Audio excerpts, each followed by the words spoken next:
Bem-vindo ao podcast Estrangeiros e Peregrinos. A mensagem de hoje será apresentada por Tomás Guidai.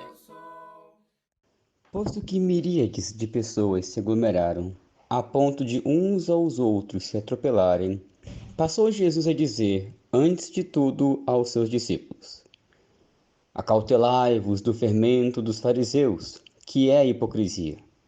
Nada há encoberto que não venha a ser revelado, e oculto que não venha a ser conhecido.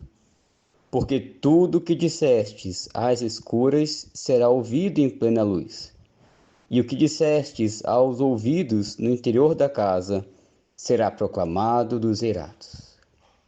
Lucas, capítulo 12, versículo 1 a 3. Jesus repreendeu seus discípulos quanto à hipocrisia dos fariseus. Hipocrisia é esconder quem verdadeiramente somos.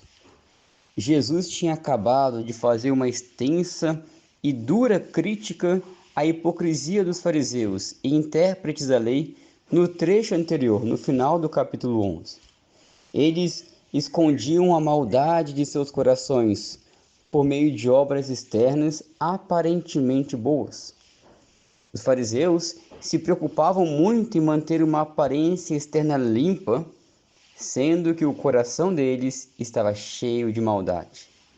Eles eram esforçados em cumprir as leis que poderiam ser vistas pelos homens, como dar o dízimo, mas eram negligentes com os mandamentos que só o Senhor via, como o amor e a justiça. Em público, louvavam a Deus, mas particularmente eles planejavam o mal e blasfemavam. No caso dos discípulos, pelo contexto que veremos nos próximos versículos, eles seriam tentados a uma hipocrisia reversa. Mas como assim? Os fariseus escondiam a maldade que estava dentro deles, mas os discípulos de Cristo seriam tentados a esconder a fé que estava dentro deles. Mas por quê? Os discípulos esconderiam a fé deles? Conforme veremos nos próximos versículos, por medo das autoridades, que perseguiriam aqueles que tivessem fé em Jesus Cristo. Mas Jesus logo os adverte, dizendo que não tem como o homem verdadeiramente piedoso esconder a sua fé. Tudo será exposto, trazido à luz, tanto a fé dos justos como a maldade dos perversos. Na sequência, Jesus encoraja seus discípulos a não temerem a perseguição. Jesus continua dizendo: Digo-vos, pois, amigos meus, não temais os que matam o corpo, e depois disto, nada mais podem fazer. Eu, porém, vos mostrarei a quem deveis temer. Temei aquele que, depois de matar, tem poder para lançar no inferno. Sim, digo-vos, a esse deveis temer. Não se vendem 5 pardais por 2 asses? Entretanto, nenhum deles está em esquecimento diante de Deus. Até os cabelos da vossa cabeça estão todos contados. Não temais, bem mais valeis do que muitos pardais. Não era para os discípulos temerem aqueles que os perseguiriam e matariam, pois tudo que eles poderiam fazer é matar um corpo que, uma hora ou outra, pereceria. Mas devemos temer a Deus, que pode lançar a nossa alma imortal no fogo eterno.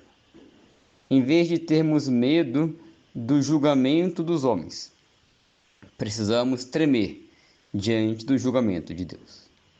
Os discípulos de Cristo precisam confiar no pleno cuidado de Deus, que cuida até de aves insignificantes. Deus nos conhece por completo. Temos o total cuidado de Deus. Não há razão para temermos os homens. E Jesus, por fim, continua a partir do versículo 8. Digo-vos ainda, todo aquele que me confessar diante dos homens, também o Filho do Homem o confessará diante dos anjos de Deus.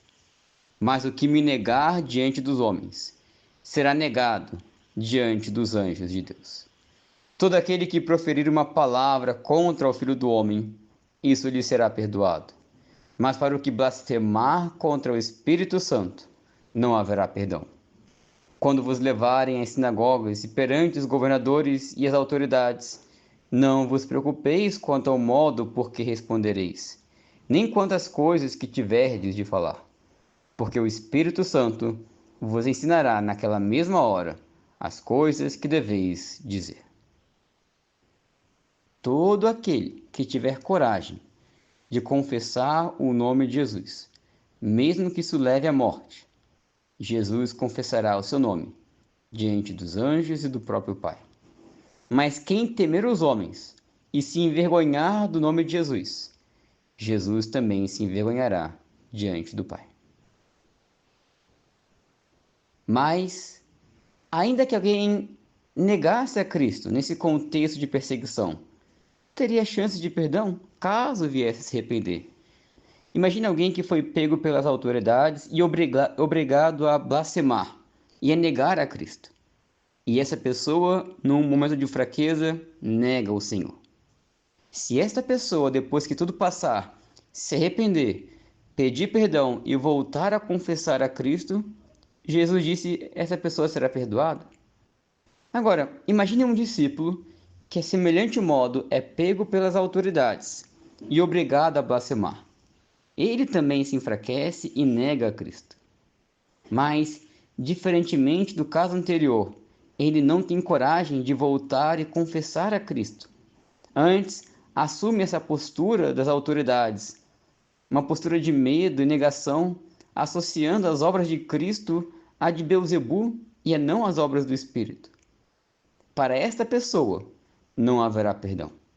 Não porque Deus não queira perdoá-lo ou seja incapacitado para isso, mas quando alguém nega o trabalho do Espírito, que é o responsável por nos convencer do pecado, da justiça e do juízo, essa pessoa não irá se arrepender e não receberá o perdão. Obrigado por nos acompanhar nessa jornada pelas Escrituras. Volte amanhã para ouvir mais uma mensagem do podcast Estrangeiros e Peregrinos.